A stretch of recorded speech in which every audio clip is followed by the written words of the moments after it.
Okay, so sagutan natin tong passport problem na lumabas nung May 2015. This one's under HPGE, specifically yung geotech. So this is a topic under, soil classification system. So as we can see, we have three of them. Una is USDA, hindi labasin sa board exam. Hindi ko nakitang lumabas eh. Pangalawa, ASHTO. Labasin yun kasama nitong USCS. May video na rin tayo dun. Then may isang problem na tayong nasagutan regarding dito sa USCS. This one's nung November 2018, but still past board.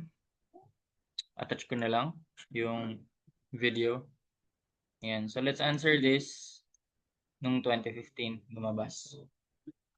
Okay, so the results of the sheaf analysis of soils A, B, and C is given. It is required to classify these soils according to Unified Soil Classification System. Okay, so classify soil A, soil B, soil C. So ito yung chart ang gagamitin natin for USCS. Parang same siya sa ASHTO. Familiar ka na ron. May video na rin tayo dun. Ayan. So, ganun din. Similar lang din dun. Maka-classify mo siya into coarse-grained soils and fine-grained soils. Kung sa ASHTO, 35%. Dito naman, 50%. Sige, natin to. Translate natin to. Ayun yung sabi, coarse-grained soils, more than 50% of coarse fraction yun eh. Retained. So, pinapangalanan natin yan. Pag retained ay R. Tapos, igawa natin yung subscript yung number ng sheave. Sheave number, 200, R200. Ayan, so that is greater than, more than, so walang equal. Greater than 50% lang siya. For fine-grained soils, 50% or more passes. Mga passes, ibig sabihin, lumalagpas siya sa achieve na yon, di ba? Sa opening, mas maliit siya sa opening, bali, ng achieve na yon. So yan, pinapangalanan naman natin yung F200. Sabi, 50% or more. So, kasama si 50%. So, greater than equal 50%. So, kung ito, ta-translate natin to into finer, edi dito tayo mag-base. Greater than equal, di ba? Edi pag nag-less than equal, F200, F200, less than equal, less than na lang tayo dyan, 50%. Pero dapat ang complement nito, di ba dapat may greater than. May greater than ang complement nito kasi kung 50% ang na-retain, less than 50% ang na-retain, ibig sabihin, 50% or more ang nag-pass. True. Ayun. Pares lang yun sila, equal lang dapat. Pero, andito na yung equal eh. Alam nga na magdoble, di ba? So, parang sa function lang din, bawal mag-overlap. Okay, so given na meron tayo dito, okay, gawa natin ng arrow yan. Given na, given na coarse-grained soil na siya, so we have either gravel or sands. Wala. Gravel or sands. So sa gravel, pag gravel, more than 50% of coarse fraction retained on number 4 sheaves. So, ibig sabihin, more than 50% of force fraction retained. So, R ulit. R sub 4 naman yan kasi number 4 sheave. More than 50% o greater than 50%. Ang sand naman, 50% or more of coarse fraction passes. So, finer naman yun. Percent finer F sub 4. 50% or more passes. Greater than equal. Tama? Passes. 50%. Kung gagawin ko tong yung taas, gagawin kong percent of finer, edi yun, opposite na lang nito, di ba? So, less than na lang. Palitan ko na lang ng kasi naka-finer yung naka-finer yung information natin. Kung naka-retained yun, edi maganda gamitin mo yung naka-retain. So, ayun, translate mo na kasi bibigyan naman tong table na to eh. Ayun, percent passing. Same lang yan sa percent finer. Sabihin, hindi yan yung na-retain, di ba? Then sunod, Ito, clean gravels, less than 5% fines. Ibig sabihin yung fines are 200 yan, ay yung 200 yan, number 200 shield. Sabi ay, ayun, less than 200% fines. Ayun nga, finer. If 200 yun, less than. Nagpa-pass through sa number 200 shield ay less than 5%. Kapag more than 12% naman, more than 12% ang finer. So, dyan naman tayo sa gravels with fines. And sa clean sand, ganun din. Parehas lang din. Less than 500. Kupihin ko na nga lang ito. Tinamad. Kaya ba?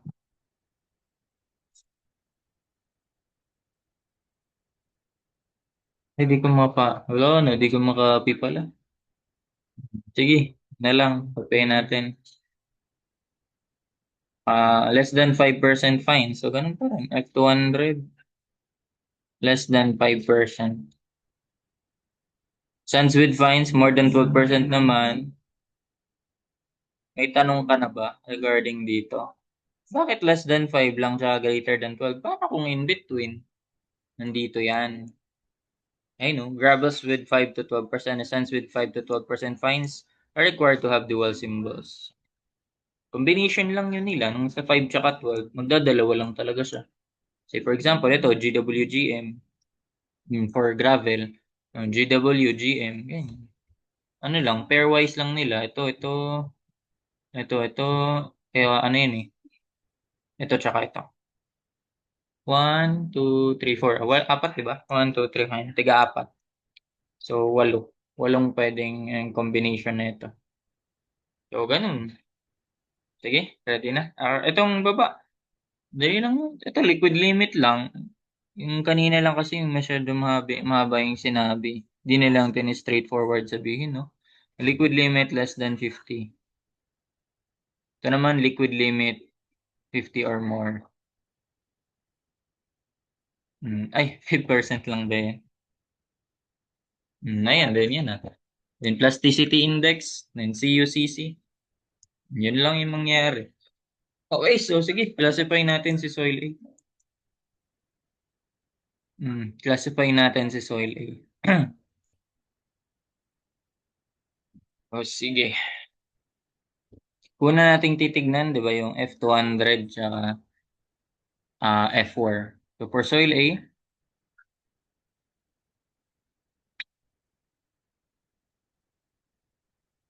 ano to sulat ko?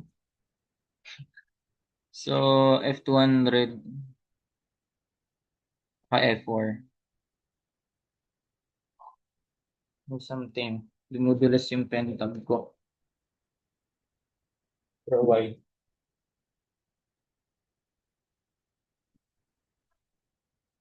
Okay. So F200 yan, ano yan? Andito yan, highlight natin. F200, may nagpa-pass through sa chip number 200. Ito yung chip number, yung 200. Ito yung information about. Look, maangat. Ayan yan. Sa F number 4 naman, ito naman yan. Diba? Ayan, ganyan. So for F200, for soil A, yan, 5%. Tapos sa 4 naman ay 90%. So sulat na natin. 5%, tapos 90% naman yung F4. Percent finer kasi yan eh. Paano pag sinabi percent retained? Eh di, minus mo sa 100. Yan lang. Complementary lang naman yun sila. Complementary. Oops. Okay. Hindi ko pala mabura yan. No? Yun, pala. Okay. So, ano yan? Ang F200, yun, less than 50, greater than 50. Of course, that's yung 5%, less than 50 yan. So, saan siya papunta? F200 less than 50. Coarse grain soil. Ganun. Coarse grained soil.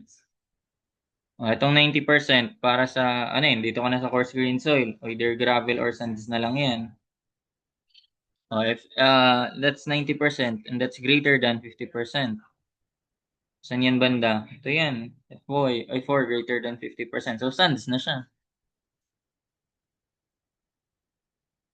Given na sand siya, ayan, either ano lang pala yan, clean gravel or nasa sands na siya, no? So, ito, clean sands pala or sands with fines.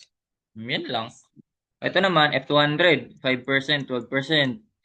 Naku, sakto siya sa 5%. Di siya less than, di siya greater than 12%. Di, magdo-dual symbol tayo dyan. Iba yung sabi, oh. Agad bungad agad, no? Sands with 5 to 12%. So yan, dual symbol yan. So ito yung pwede maging sagot natin. So paano ulit yan? Combination lang yan nung dalawa. Nung sa 5, condition na 5 tsaka 12. No? SWSM. SWSC. Ito naman yun. SPSM. Tsaka SPSC. Ganyan lang. So, ang kailangan natin yung CU at CC. Tsaka plasticity index. O, paano yan? O, ang CU, tanda ba formula na to? So, CU ay D60 over D10. Ibig sabihin, yung diameter na nagko-correspond sa 60% passing. O, ito namang CC, D30 squared over D60 times D10. Ayan. So, kailangan natin kunin yung 60% passing, 10% passing, tsaka 30% passing. Okay, so tingin tayo dito. Walang binigay. Ito yung mga passing natin, no? Hindi ito, ha? Baka ito yung gamitin mo. 1060. Hindi yan, number yan ng sheaves. So yung 10% passing, nasan yan? In between dito. 9 to 17, di ba? Gitna yan. 9 at 17, lagay ko dyan 10% passing. Tapos yung 30 between 22 tsaka 34. At yung 60 between 54 to 64. Grabe, ang daming gagawin. Pero actually, pwede mo naman yang i-plot na lang. Pero gusto mo ba i-plot pa yan? Isa-isahin mo pa yan? Hirap ka mag-plot na ito. Sige, sampulan natin. Yung A. So this one, shift number, ang gagamitin mo, ito yung X and Y. Ang X natin is itong, mhm, ano ba pwede ko gamitin? Red na lang. Ay, blue na lang. Yung blue nga kanina. So, ang diameter, ayan yung Y natin. Ay, ano ba yung nakalagay? X pala. Yun yung ano opening, bale. So yan, mga yan, opening yan. Yan yung opening. So yan yung X natin. Yan yung naka-logarithmic. Yung logarithmic, mapapansin mo kasi yung mga interval niya, hindi yung pang-arithmetic na normal.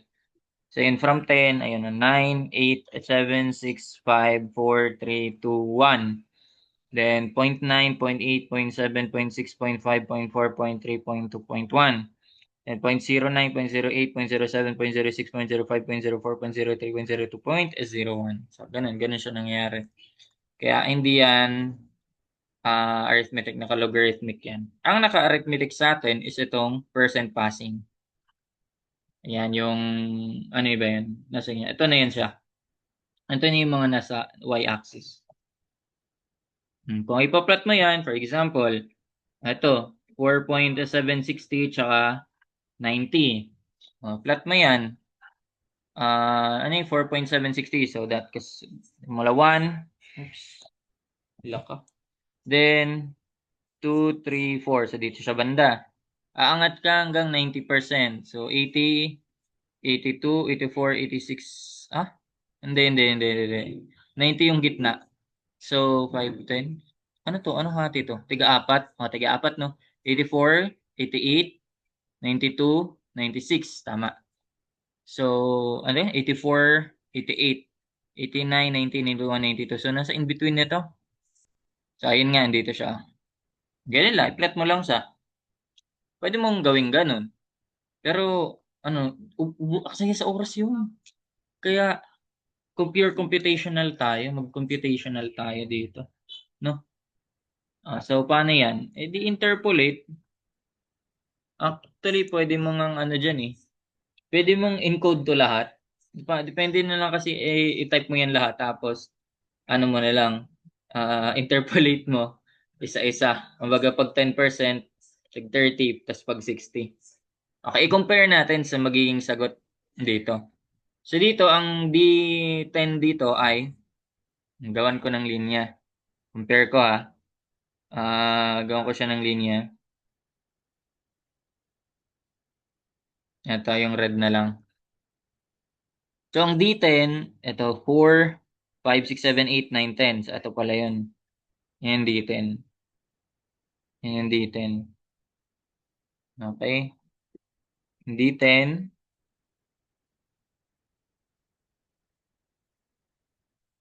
Ayan. Sunod D30. Tama, di ba? D10 yan. 10% passing. D30. 24, 28, 29, 30. Ayun, may mga linya na pala siya. May mga linya na. Angat ko na lang to. Ayan, so sumakto naman ah. Sunod, D60. Ito naman yan. Mag-given na yung 60% eh. So dito naman siya. Ayan, compare natin yung mga magiging sagot natin ha.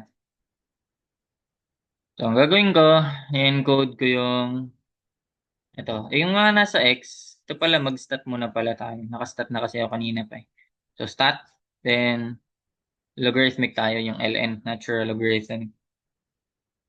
Okay, so pang 4. Okay, ang X natin yun, yung mga diameter. Encode mo yan.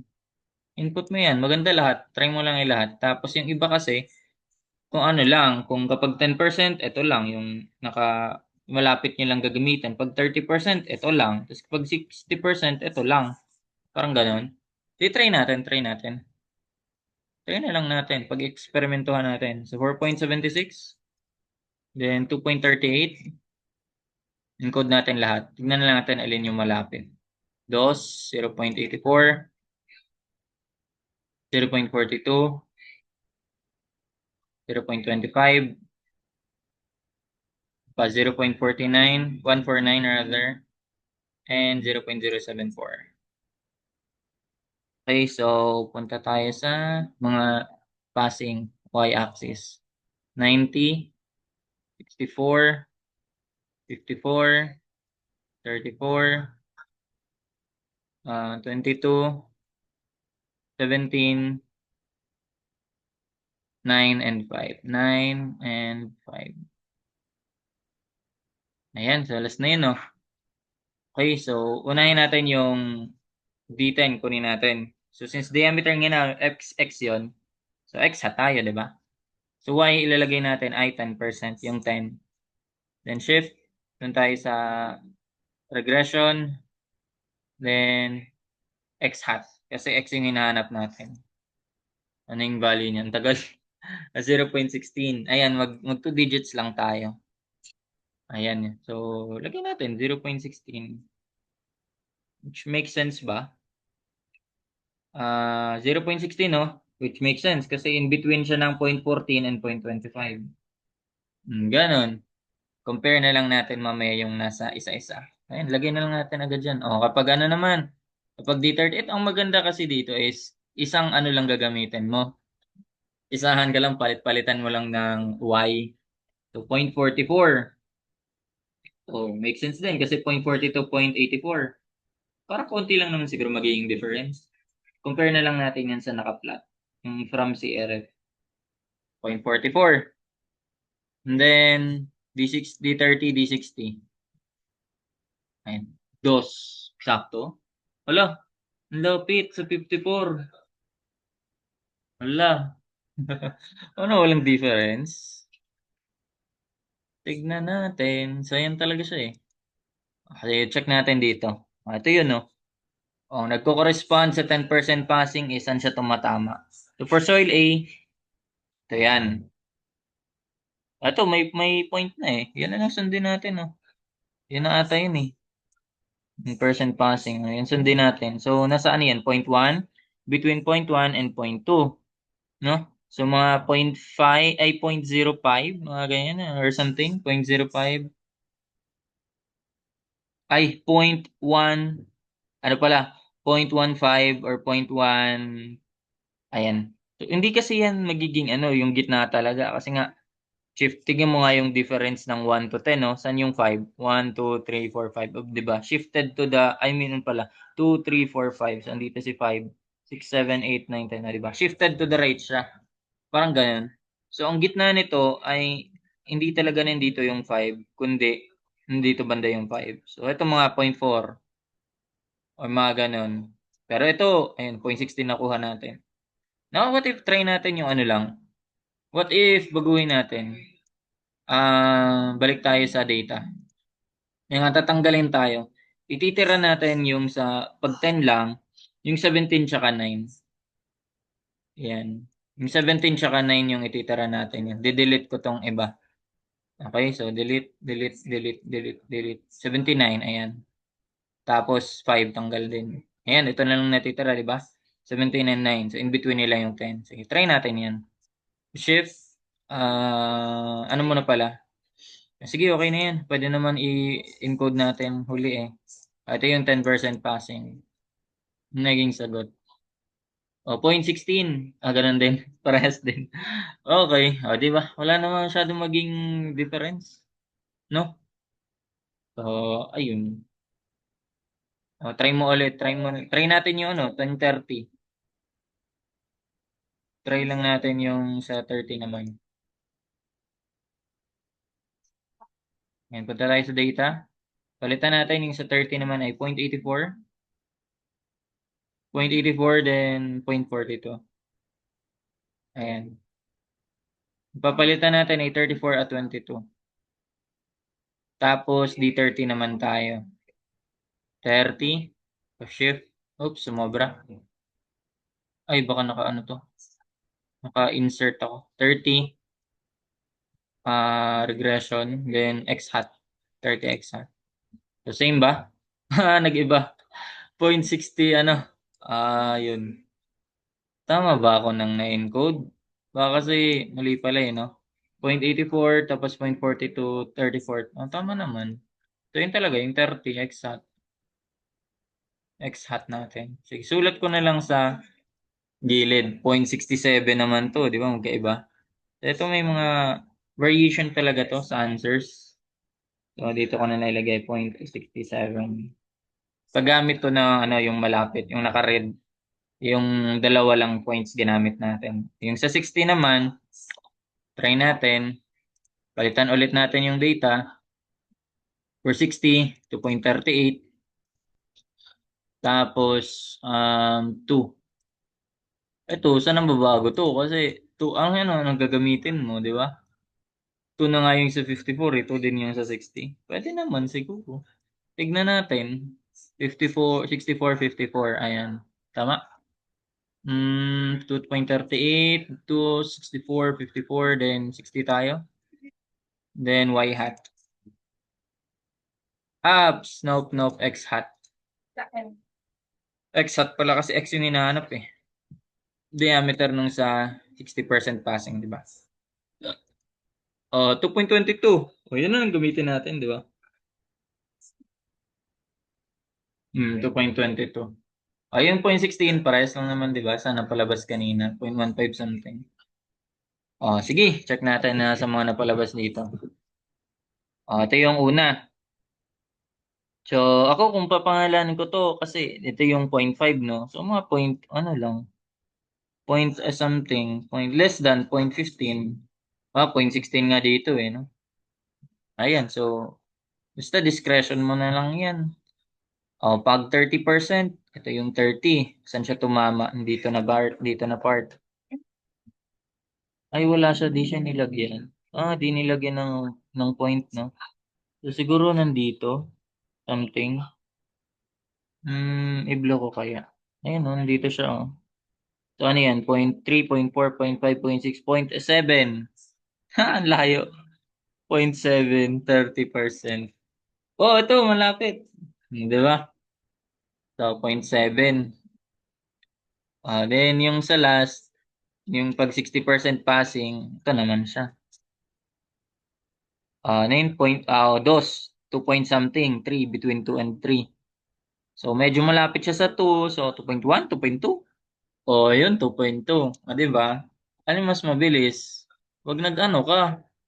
i-computational mo na lang, di ba? So, ayun, meron na tayong D30, D60, and D10. Mako-compute na natin yung CU and CC. Okay, so siguro gamitin natin na ano na lang for, nasan yun? Ito na lang gamitin natin. Tanggalin ko to. Tapos, ito. Okay. Ibig sabihin, nagwagi yung ano, nagwagi yung pag-isahan. 'Di ba? Yung dalawahan. Kasi yung nasa blue, 'di ba, sabi ko, yung lahatan yun. So, pwede rin naman, magpapa-approximate naman siya kung ganun talaga yung gusto mo mapilisan lang, di ka magpalit-palit ng data. Pares lang naman sila. Sige. So, yun na yun. D60 and D10. So, for C1, ayan, for soil 1, erekta na lang yan kasi meron naman na dyan eh. So, CU at saka CC. Ayan, so CU. Substitute na lang yun. Tapos na ako dito. O, D60. Ano yung D60? 2.22. Over D10. 0.16. Ilan yan? 13.875. CU yun. 13.875. Ang CC, D30 over D60, D10.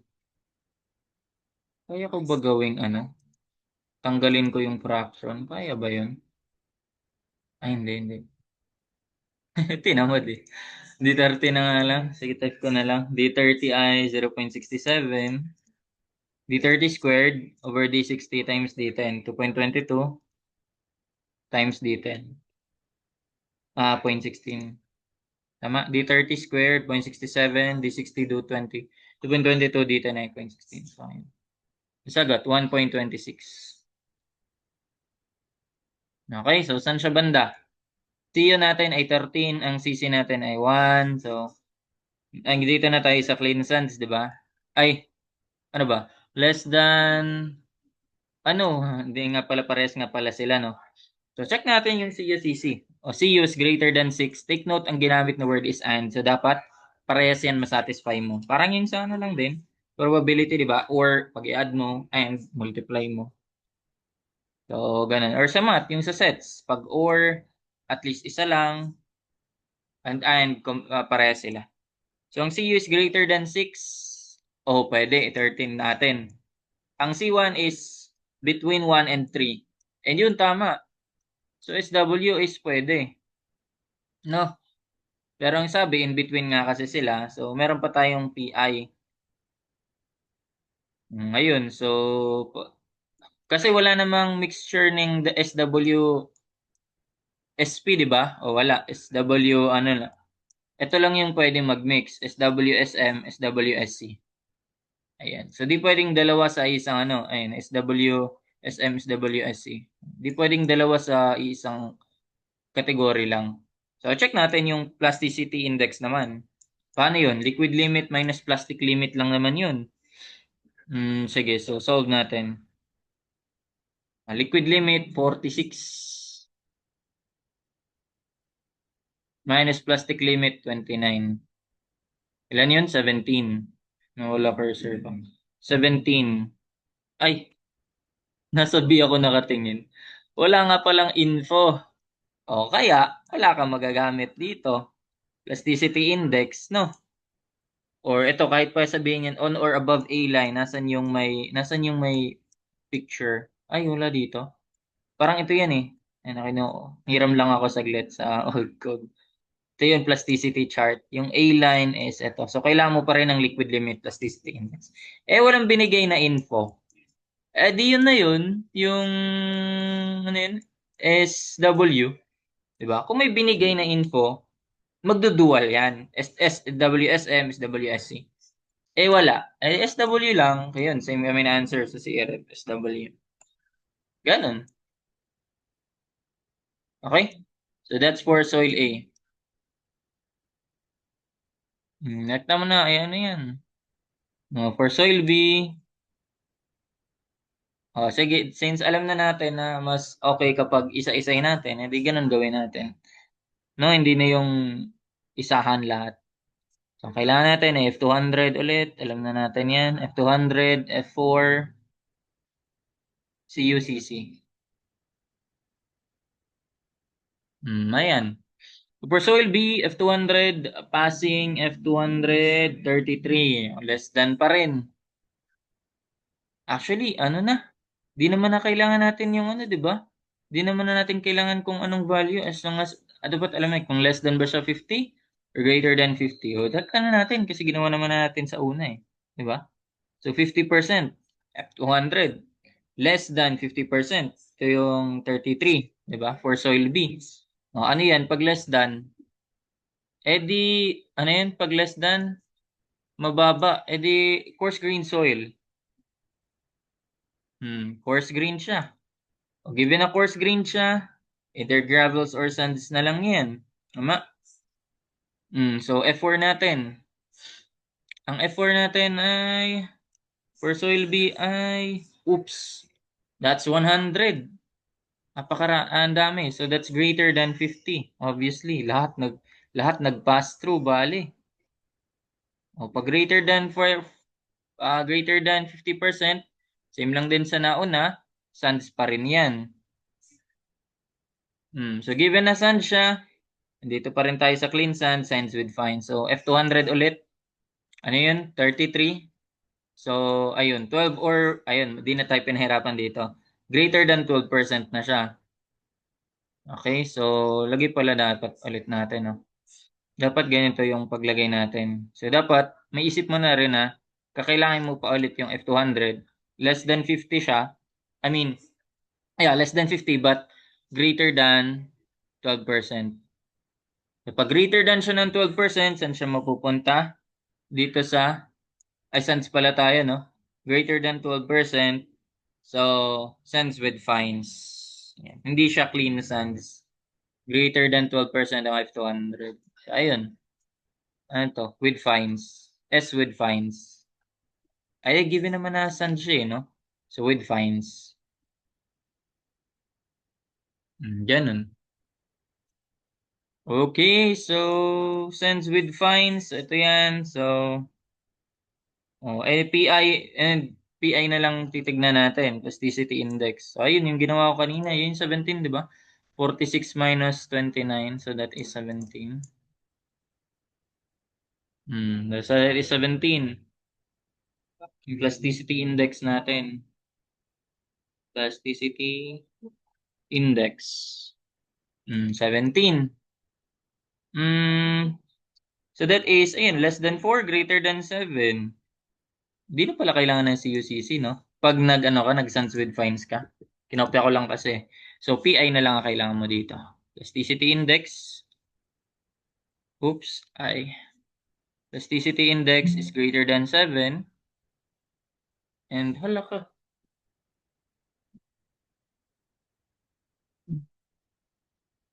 So, greater than 7. Ayan. So, ano siya? GC. Group chat. Sir. Ano yan? Clay. Well-graded. Ayun. Gravel. Na, para silty ay ano to? Clay gravel. Ganun. Tama. Clayey gravel. Kasi yung nauna, yung unang binanggit, yun yung dominant. Tapos ito, parang additional lang. Or parang sa biology recessive. Ayun. Basta yun yung mas konti. Or may part siya na ganun. So, which makes sense kasi sobra ng 12% yung fines natin. So, yan yung nag-determine na yun, silt ba siya? Silt or clay? In this case, ito, silt tong M kasi may parang term nito na ano mo eh. Ano ko ano yun? Swiss ba yun? Kalimutan ko anong nationality yun. Basta mo, kaya yun yung ginamit for silt na symbol. Kasi, di ba may S na tayo for sand? Pero ako, ginagawa kong sand SA, ta silt SI. Parang ganun. So, ayun. SW, that's our answer. Ay, SW, SM. Pinopya ko lang kasi. So, SC pala. Tama? Greater than 7. So, SC. or ano pala, ano yung sabi ko? Nagsa-gravel pala ako nakatingin kanina. So ito, clayey sand. SC, same. Yan, SC. SC. So, ayan, 77%. So, that is, ayan, clayey sand. Yeah, clayey sand.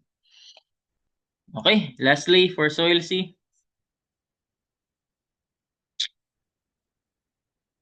For soil C, ano mga information dyan? Sige, yun pa rin, yung standard pa rin. F200, F4. Sige, yan muna unahin natin. Wag na natin ikunin yung ano, determine mo na lang kung less than ba siya 50% or greater than 50%. So, for F200 o 63. Yan, greater than na siya, no? Greater than 50%. So, fine grain soils na pala to. Kanina, puro coarse grain tayo. Ayan, less than 50. Ngayon, greater than 50. Fine grain na yan. F4. Oh, 100. Wow, greater than 50 din. Oh, so saan tayo dun? Dito na pala tayo sa baba. Greater than 50. So, lagyan ko ng linya. Yan. So, dito tayo sa baba. Greater than, wait lang. Hindi na pala kailangan na ng F4 pag dito sa baba. So, liquid limit tayo. So, 47. Okay, 47. Liquid limit. Liquid limit. So, that is, ano yun? 50, less than 50%. 47 lang eh. Tama? 47 liquid limit. So, that's less than 50%. Nandito siya una. Either inorganic or organic. Ayun. So, dito pala tayo. Either inorganic or organic. Then, ayun. Plasticity index, greater than 7, less than 7 lang din yan. Ito, organic. Kung may binigay na, tag nito, ang tawag dito, liquid limit, oven dried. Ayan, kung may binigay na information about yan, yan yung gamitin natin. 'Di ba? So, hindi naman, dito tayo sa inorganic. Walang binigay na information eh, dapat ibigay yan. Inorganic tayo, greater than 7 or less than 4. Plasticity index, so 47 minus 24. O, 23. 23. Ayan, greater than 7 yan, obviously. No? So, greater than 7, obviously. Or plots above A line. So, kung gusto mo i-check, above A line, makita mo naman yan. Basta liquid limit nito ay 47 tapos plastic limit 47.24. Hiramin ko lang to saglit. Wala akong ano eh. Liquid limit ay 47. Tapos ang plasticity index ay 23, no? Sige, so plot natin yan. 47 sa mga 45, 46, 47 dito. Tapos 23. Ayun, above nga siya sa A-line kasi 25. Ito yung A-line na tinutukoy eh. Ito yung A-line. Nasa above siya sa either CL or CH. Ganun. Kung binigay naman to, pwede mo rin gamitin yan. May binigay yan doon. Tinanggal ko lang kasi ang labo doon sa nakuha ko sa PDF. So, saan na tayo? Ayan, grade 7 and plots or above A-line. So, yun na. CL na siya. Final. Yay! Solve na natin. CL. Same answer. O, ganun. Ganun. I-check. At ganun mag-solve ng or mag-classify ng soil under USCS. Again, balikan natin to. So, check muna if coarse-grained or fine-grained. Nasabi mong coarse-grained kapag yung F200 is less than 50% ang passing. Pag greater than 50% naman, passing through 200, number 200 sheave, fine-grained soils na yon.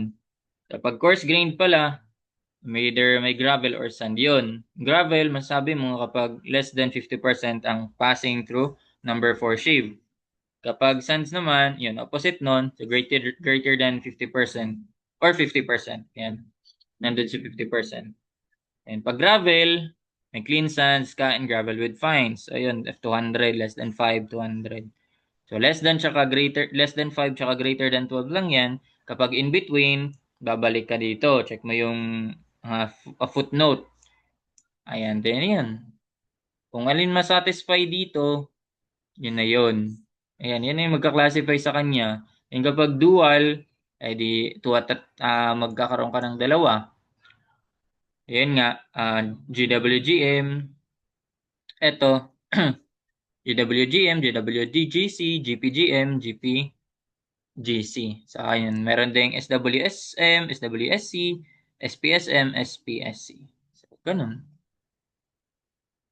Okay? So, for fine grain soils, yun, inorganic, organic.